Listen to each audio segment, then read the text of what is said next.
Κυρίες και κύριοι, καλώς ήρθατε στην ΑΜΕΓΑ TV, όπου σήμερα θα μιλήσουμε για την πολύ μικρή, πολύ αγαπημένη μας πατρίδα, την Κύπρο. Μάλιστα θα μιλήσουμε για την χώρα της Πανανίας. Δεν το έχω πει εγώ αυτό. Αυτό το έχει πει ο πρώην πρόεδρος της Δημοκρατίας, ο Βλαύκος Κληρίδης, και είμαι σίγουρος ότι αρκετοί από εσάς το γνωρίζετε. Όταν ο κυβερνών της χώρας λέει ότι η χώρα του είναι η χώρα της Πανανίας, εγώ ο απλός πολίτης τι θα πω?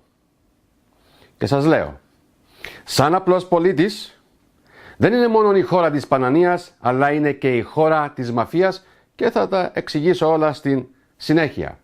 Προτού όμως, επιτρέψτε μου.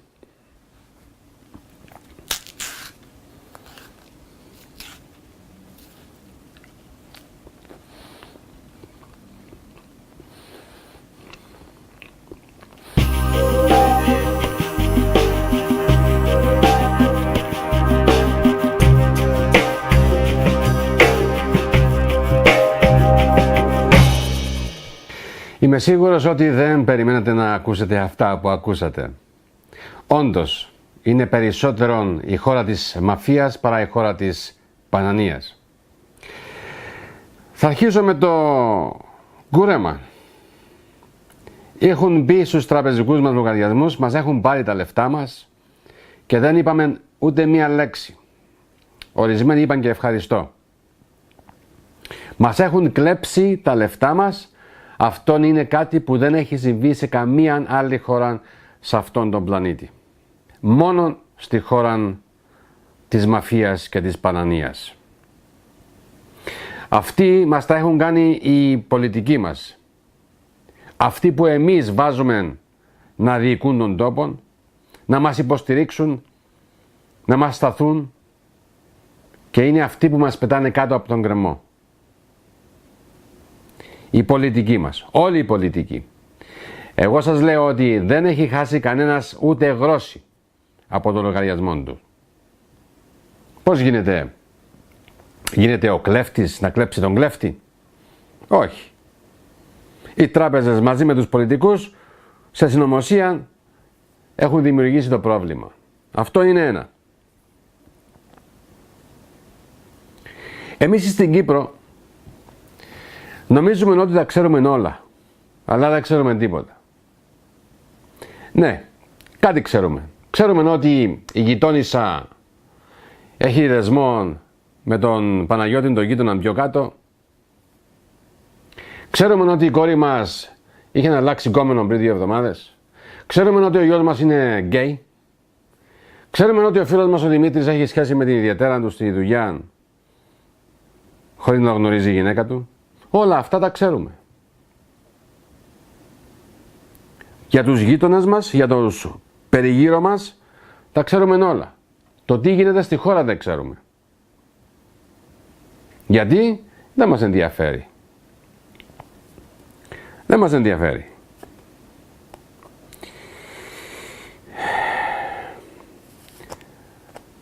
Λοιπόν, οι πολιτικοί γνώριζαν προπολού ότι θα γίνει το κούρεμα και δεν είπαν σε κανέναν τίποτα.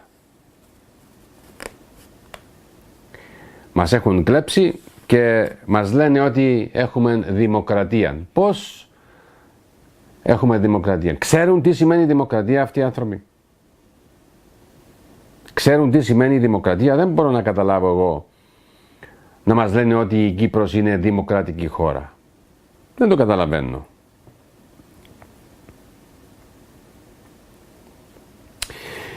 Όσον αφορά για τη χώρα που δεν γνωρίζουμε τι γίνεται, έχει τώρα 44 χρόνια που προσπαθούν να λύσουν το κυπριακό πρόβλημα και δεν τα έχουν καταφέρει. Δεν τα έχουν καταφέρει γιατί το κυπριακό είναι λυμένο και μας κοροϊδεύουν. Το κυπριακό πρόβλημα έτσι θα μείνει. Δεν θα αλλάξει. Ο φάκελος της Κύπρου δεν έχει ανοίξει ακόμα. 44 χρόνια μετά. Ξέρετε γιατί? Γιατί μερικοί από αυτούς που μας κυβερνούν είναι εμπλεγμένοι στις προδοσίες του 1974. Ο φάκελος της Κύπρου δεν θα ανοίξει για ακόμα 20 χρόνια. Όταν πεθάνουν αυτοί που μας κυβερνούν, που έχουν ευθύνες για την εισβολή του 1974, είτε αυτοί είτε ο πατέρας τους ή κάποιος αδελφός τους, τότε θα ανοίξουν και το φάκελο της Κύπρου. Έχουμε βρει γκάζια πετρέλαια. Εγώ δεν γνωρίζω τίποτα για αυτά. Ξέρω ότι τα βρήκαμε. Γνωρίζει κανείς τι συμφωνίες έχει κάνει η κυβέρνηση με τις εταιρείες? Μήπως γνωρίζει κανείς πόσο ποσοστό θα παίρνει η εταιρεία και πόσο ποσοστό θα παίρνει η κυβέρνηση?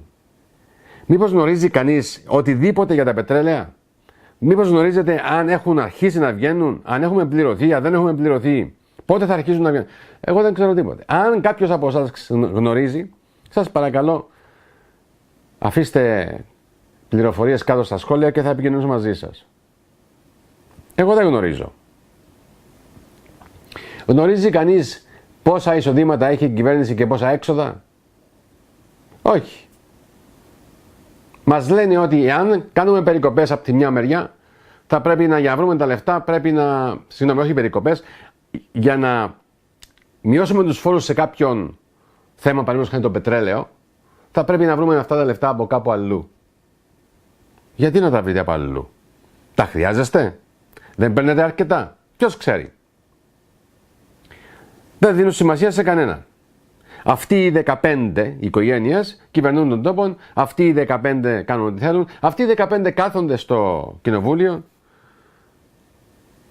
και ψηφίζουν μεταξύ τους να πάρουν αύξηση του μισθού τους. Και έρχονται και μας κοροϊδεύουν και μας λένε ότι η Βουλή ψήφιζε ομόφωνα για την αύξηση των βουλευτών. Ποιος θα ψηφίσει όχι? Ποιος θα του πει ο διευθυντής του ή ο μάστρος του, θα σου δώσω αύξηση, και να του πει όχι, δεν τη θέλω? Κανένας. Μας κοροϊδεύουν. Και εμείς χαμπάρι. Έτσι είναι τα πράγματα.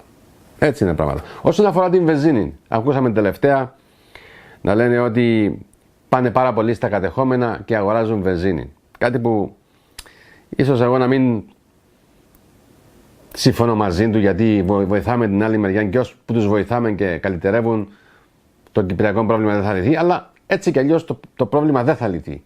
Είναι ήδη λυμένο. Έτσι θα μείνει όπως είναι. Δεν πρόκειται να αλλάξει οτιδήποτε. Απλά πηγαίνουν στο εξωτερικό, φωνάζουν, διασκεδάζουν και επιστρέφουν και μας λένε μπουρδες. Στα κατεχόμενα η βενζίνη είναι 75 cents το λίτρο. Στην μεριά μας είναι 1 και 30. Στη Μεγάλη Βρετανία είναι 1 και 30. Η στερλίνα τώρα με το ευρώ δεν υπάρχει μεγάλη διαφορά. Νομίζω μία στερλίνα είναι 1 ευρώ και 10 cents. Ο minimum μισθός στην Κύπρο είναι 800 ευρώ το μήνα. Ο minimum μισθός στη Μεγάλη Βρετανία, αν δουλεύεις 6 μέρες, είναι 1.768 λίρες. Αν δουλέψεις 5 μέρες, είναι 1.473 λίρες το μήνα. Τα διπλάσια του δικού μας minimum μισθού. Ο ελάχιστος μισθός στην Κύπρο είναι 800 ευρώ. Πώς μπορεί να ζήσει κάποιος με 800 ευρώ και πώς μπορεί να πληρώνεις 1,30 στη βενζίνη τη στιγμή που πληρώνουν οι Εγγλέζοι όταν έχουν τον διπλάσιο μισθό? Ποιος έχει λογαριάσει αυτά τα πράγματα? Ποιος έχει βγάλει λογαριασμό και λέει ότι κάποιον άτομο μπορεί, οποιοσδήποτε μπορεί να ζήσει με 800 ευρώ το μήνα? Εάν κάποιος μπορεί να ζήσει με 800 ευρώ το μήνα, τότε γιατί αυτοί παίρνουν 4.000 το μήνα? Γιατί δεν μειώνουν τον μισθό τους στις 3.000, αφού έχει πρόβλημα οικονομικό η Κύπρος, μέχρι να ξεκαθαρίσει? Γιατί δεν το κάνουν? Δεν μπορώ να καταλάβω. Τα σούπερ μάρκετς. Τα σούπερ μάρκετ στην Κύπρο είναι πιο ακριβά από αυτά της Αγγλίας. Είναι πιο ακριβά από αυτά της Μεγάλης Βρετανίας. Λιγότερος μισθός, πιο ακριβά τα εμπορεύματα. Μεγαλύτερος μισθός, χαμηλότερα τα εμπορεύματα. Εξηγήστε μου το, γιατί εγώ δεν το καταλαβαίνω. Δεν το καταλαβαίνω καθόλου. Κάτι άλλο. Διατροφές των παιδιών. Όταν ένα ζευγάρι χωρίσει και ο πατέρας φύγει από το σπίτι, πάει να νοικιάσει. Δουλεύει. Και του επιβάλλει το δικαστήριο να πληρώνει για έναν ανήλικο παιδί 200 ευρώ το μήνα. Όταν ο πατέρας χάσει τη δουλειά του, πάει και υπογράφει για να πάρει βοήθεια από την κυβέρνηση. Και τι του δίνουν? Τι του δίνουν? Σίγουρα όχι αρκετά. Για τον εαυτόν του όχι αρκετά. Σίγουρα ο κάθε πατέρας θέλει να βοηθήσει το παιδί του και είναι υπεύθυνος. Ένας όμως που δεν δουλεύει, έχασε τη δουλειά του και αυτά που παίρνει από την κυβέρνηση δεν είναι αρκετά να ζήσει ο ίδιος, επιμένουν να πληρώνει τα 200 ευρώ το μήνα. Εάν δεν τα πληρώσει, τον συλλαμβάνουν, τον βάζουν φυλακή και τι γίνεται? Πώς θα βρει δουλειά να δουλέψει αν είναι στη φυλακή? Και ξέρετε γιατί τον βάζουν φυλακή? Τον βάζουν φυλακή γιατί ξέρουν πολύ καλά ότι θα έρθει η μητέρα ή ο πατέρας ή ο αδελφός ή κάποιος φίλος να τα πληρώσει και να βγει. Γνωρίζουν επίσης ότι ο ίδιος, επειδή οικονομικά δεν μπορεί να τους κινήσει αγωγή ή να τους πάρει δικαστήριο. Αυτόν είναι παράνομο. Σε καμία άλλη χώρα δεν συμβαίνει αυτό το πράγμα, μόνο στη χώρα της Πανανίας και της μαφίας. Μόνο στην Κύπρο συμβαίνουν αυτά, κυρίες και κύριοι. Πουθενά άλλου.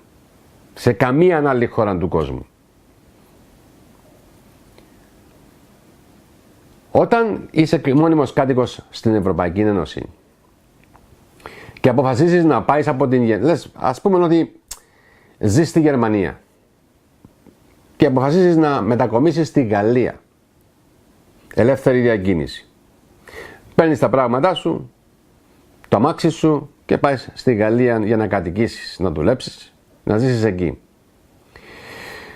Το αυτοκίνητο σου, όταν το πάρεις, πρέπει να πληρώσεις 100, αν μείνεις περισσότερο από 6 μήνες, πρέπει να πληρώσεις 150 περίπου ευρώ για την εγγραφή του. Στην Κύπρο, αν φέρεις αυτοκίνητο ή από την Γαλλία, ή από τη Γερμανία, ή από τη Μεγάλη Βρετανία, ή οποιαδήποτε άλλη ευρωπαϊκή χώρα, όχι μόνο πρέπει να πληρώσεις την εγγραφή του, θα πληρώσεις και φόρους.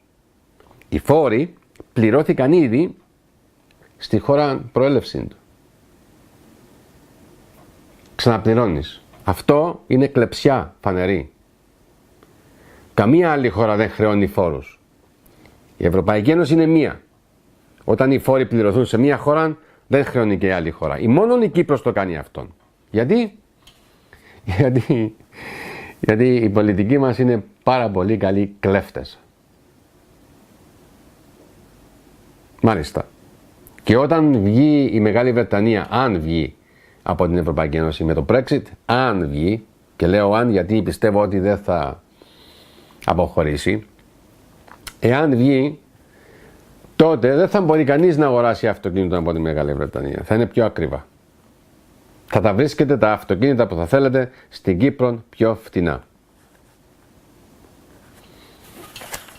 Υπάρχουν πάρα πολλά πράγματα τα οποία είναι παράνομα, αλλά δυστυχώς δεν έχει κανέναν να τους πει τίποτε, ούτε να κάνει κάτι, γιατί και δικαστήριο να τους πάρεις και να είσαι σωστός, ο δικαστής είναι με το μέρος τους.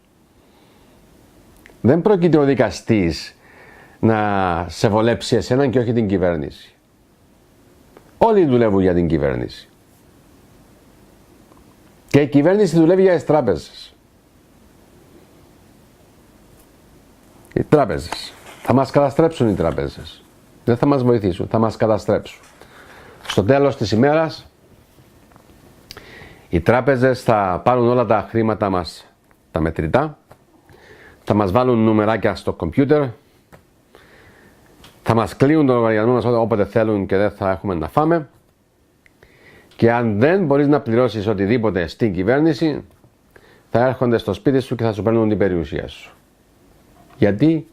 Γιατί δεν έχεις λεφτά να πληρώσεις. Μέχρι εκεί έχουμε φτάσει. Τα χειρότερα έρχονται. Λυπάμαι που τα ακούτε από μένα, αλλά σας λέω, τα χειρότερα έρχονται. Το δολάριο γκρέμεται από την κλωστή. Αρκετές χώρες φεύγουν από το petrodollar.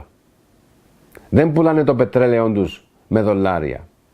Το δολάριο έχει αδυνατήσει όχι μόνο λόγω του ότι οι άλλες χώρες δεν πουλάνε το πετρέλαιο με δολάριο πλέον, όπως το Ιράν, η Ρωσία, η Κίνα και άλλες χώρες, η Βενεζουέλα.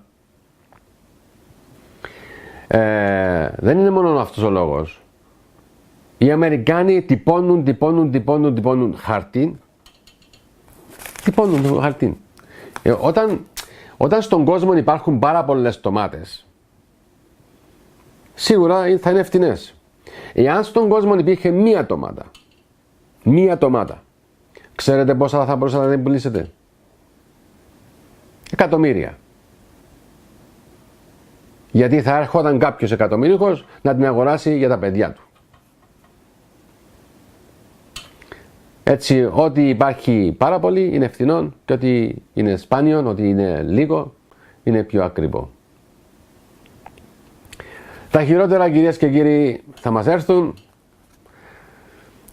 Αν θυμάστε στην αρχή της εκπομπής, όταν αρχίσαμε αυτό το κανάλι, σας είπαμε ότι θα έχουμε εκπλήξεις για σας. Ξέρω ότι καθυστερήσαμε, αλλά θα έρθουν οι εκπλήξεις. Πολύ σύντομα. Και όλοι μαζί, θα αλλάξουμε πάρα πολλά πράγματα. Θα αλλάξουμε πάρα πολλά πράγματα όσον αφορά το τι συμβαίνει στη χώρα μας, με την ψήφο σας. Θα ψηφίζετε από το σπίτι σας. Δεν είναι ανάγκη να βγαίνετε στους δρόμους να φωνάζετε. Αν ψηφίσουμε α, β, γ και δεν μας ακούν, τότε θα βγούμε στους δρόμους και να φωνάξουμε. Πρέπει να ακουστούμε.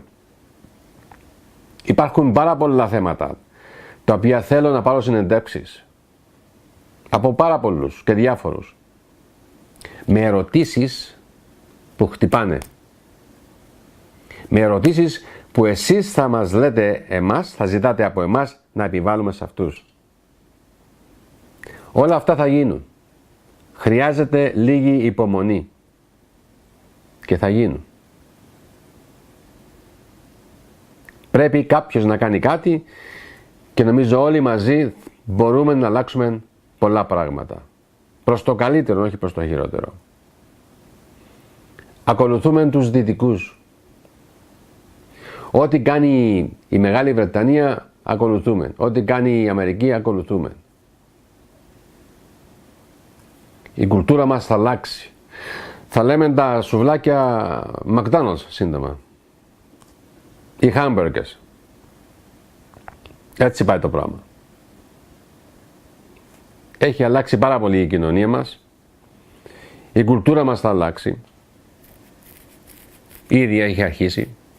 Θα μας επιβάλλουν να μην τρώμε σαλιγκάρια στο μέλλον. Θα δείτε. Ήδη άρχισα με τα αμπελοπούλια, αν δεν κάνω λάθος. Πάρα πολλά πράγματα θα αλλάξουν. Και η κυβέρνηση μας ακολουθά. Γιατί τους ακολουθά? Γιατί η κυβέρνηση μας δεν έχει μυαλά από μόνη της να βγάλει νόμους, να αλλάξει το σύστημα. Εάν κάποια χώρα στο σύστημα είναι τέτοιο που άλλες χώρες το ακολουθούν και εγώ ή η χώρα μου πιστεύει ότι υπάρχουν καλύτερα συστήματα για το κοινό, γιατί να μην δημιουργήσω το δικό μου σύστημα και να ακολουθώ τους άλλους, τους μεγαλύτερους? Αυτό δεν το καταλαβαίνω. Δεν το καταλαβαίνω. Γιατί όταν έχεις ένα εστιατόριο και πιστεύεις ότι μπορείς να το δουλέψεις διαφορετικά από τους άλλους εστιατόρες και πιστεύεις ότι ο τρόπος ο δικός σου είναι καλύτερος και διαφορετικός, δεν θα το πράξεις? Θα το πράξεις. Γιατί να κάνω ακριβώς τα ίδια που κάνουν οι υπόλοιποι, όταν εγώ πιστεύω ότι μπορώ να καλυτερεύσω το σύστημα? Και όταν λέω σύστημα εννοώ τη ζωή των πολιτών, αλλά Ποιος δουλεύει για τους πολίτες? Κανένας δεν δουλεύει για τους πολίτες. Όλοι δουλεύουν για τον εαυτόν τους. Για τον εαυτόν τους. Φόρους εδώ, φόρους εκεί, φόρους εδώ, φόρους εκεί, φόρους εδώ. Θέλω τώρα να πάω λίγο πίσω όσον αφορά την βενζίνη από τα κατεχόμενα. Είχα δει πρόσφατα έναν πρόγραμμα στο Ραδιοφωνικό Ίδρυμα Κύπρου, στην εκπομπή από μέρα σε μέρα, όπου μίλησε ο κύριος Βότσης. Τώρα γιατί τον λέω κύριον δεν το καταλαβαίνω, αλλά πιστεύω είναι θέμα συνήθειας. Ο οποίος είπε ότι πρέπει να μπουν άνθρωποι του τελωνίου στα οδοφράγματα και να ελέγχουν τους Κύπριους πολίτες. Κύριε Βότσι, πού ζείτε? Σε ποια χώρα ζείτε? Μας λέτε ότι η Κύπρος είναι δημοκρατική χώρα. Εσύ μιλάς σαν δικτάτορας. Και να πω και κάτι, για να γνωρίζεις και εσύ και το κοινό. Δεν μπορεί οποιοσδήποτε να μπει στο αυτοκίνητό μου χωρίς τη συγκατάθεσή μου ή χωρίς να έχει ένταλμα δικαστηρίου. Ακόμα και η αστυνομία δεν μπορεί να το φτιάξει, να το πράξει αυτό. Αυτό είναι παράνομο. Εάν οποιοσδήποτε μπει στο αμάξι χωρίς τη συγκατάθεση μου, είναι παρανομία. Έτσι για να ξέρεις και εσύ και το κοινό. Κύριε Βότση, 30 δεύτερα επί του ίδιου θέματος. Επί του ίδιου θέματος να πω το εξής. Και να μειωθούν οι φόροι, γιατί είμαστε σε μια διαδικασία να πείσουμε την κυβέρνηση για μια μικρή μείωση επί των φόρων, γιατί αυτό είναι που θα λύσει ένα μέρος του σοβαρού προβλήματος που έχουμε με τις τιμές των καυσίμων, που το συζητήσαμε δεκάδες φορές. Όμως, αυτό το κομμάτι που ενδεχομένως να πείσουμε την κυβέρνηση για τη νέα χρονιά να το αλλάξει όσον αφορά τη φορολόγηση, δεν λύνει το πρόβλημα. Οι τιμές στα κατεχόμενα, αν δεν κάνω λάθος, αντιστοιχούν σε περίπου 70 σέντ. Έχω διαβάσει τις μελέτες που έχουν γίνει. 77 σέντ. 77. Εδώ είναι έναν 30. Άρα και να μειώσει η κυβέρνηση 7-8 σέντ, πάλι θα είναι ένα 20. Άρα και πρέπει ο κόσμος απλώς να σταματήσει να πηγαίνει. Υπάρχουν δύο τρόποι, εκτός αν θέλουμε να κοροϊδευόμαστε σε αυτόν τον τρόπο. 20 δεύτερο όμως, κύριε Βότση. Ή 15. Ή θα ευαισθητοποιηθεί ο Κύπριος πολίτης και να καταλάβει ότι δεν πρέπει να επιχορηγεί την κατοχή για το δικό του συμφέρον, που δεν φαίνεται να το κάνει με τα αποτελέσματα. Ή δεύτερον, επιτέλους να δράσουμε στα οδοφράγματα και να σταματήσουμε να κλαψουρίζουμε όταν το τμήμα τελωνίων πάει να κάνει κάποιες δράσεις και να ξεκινούν όλοι, μα μας μίλησαν άγρια, μα εκεί ο αστυνομικός μας είναι με το μισό του. Ναι, να τους δούμε το μισό τους. Λοιπόν, σας ευχαριστώ πολύ. Να καταγράφουν τα αυτοκίνητα που πάνε, τι βενζίνη έχουν και με τι βενζίνη επιστρέφουν. Λοιπόν, ακούγεται λίγο... Ευχαριστώ. Αλλά δεν βλέπω άλλον τρόπο σήμερα να μειώσουμε την αιμοδότηση των κατεχομένων με τα δικά μας χρήματα. Ευχαριστώ κύριε Βότση, ευχαριστώ κύριε Στεφάνου. Γιατί στα κατεχόμενα η βενζίνη είναι 75 σέντ στο λίτρο και στην ελεύθερη περιοχή 1,30, το διπλάσιο. Γιατί είστε αχόρταϊ. Θέλετε κι άλλα. Σύντομα πιστεύω ότι η βενζίνη θα πάει περισσότερο από 1,30 και θα είναι και πιο ακριβή από την Μεγάλη Βρετανία. Γιατί έχετε γίνει τόσοι. Όλοι σας. Δυστυχώς. Δυστυχώς. Αυτά για την ώρα. Δεν έχω πάρει άλλες σημειώσεις. Υπάρχουν πάρα πολλά θέματα τα οποία είναι παράνομα. Υπάρχουν πάρα πολλές παρανομίες στην χώρα της Πανανίας και της μαφίας. Σίγουρα όπου υπάρχει μαφία υπάρχει και παρανομία. Ειδικά όταν η μαφία έχει άδεια να παρανομεί. Αυτά για αυτήν την εκπομπή, κυρίες και κύριοι. Σας ευχαριστώ πάρα πολύ που με παρακολουθήσατε. Παρακαλώ κάντε subscribe για να δυναμώσει ο σταθμός, για να μπορούμε να παίρνουμε συνεντεύξεις. Για άλλη μια φορά σας ευχαριστώ και πάλι. Να είστε όλοι καλά. Γεια σας.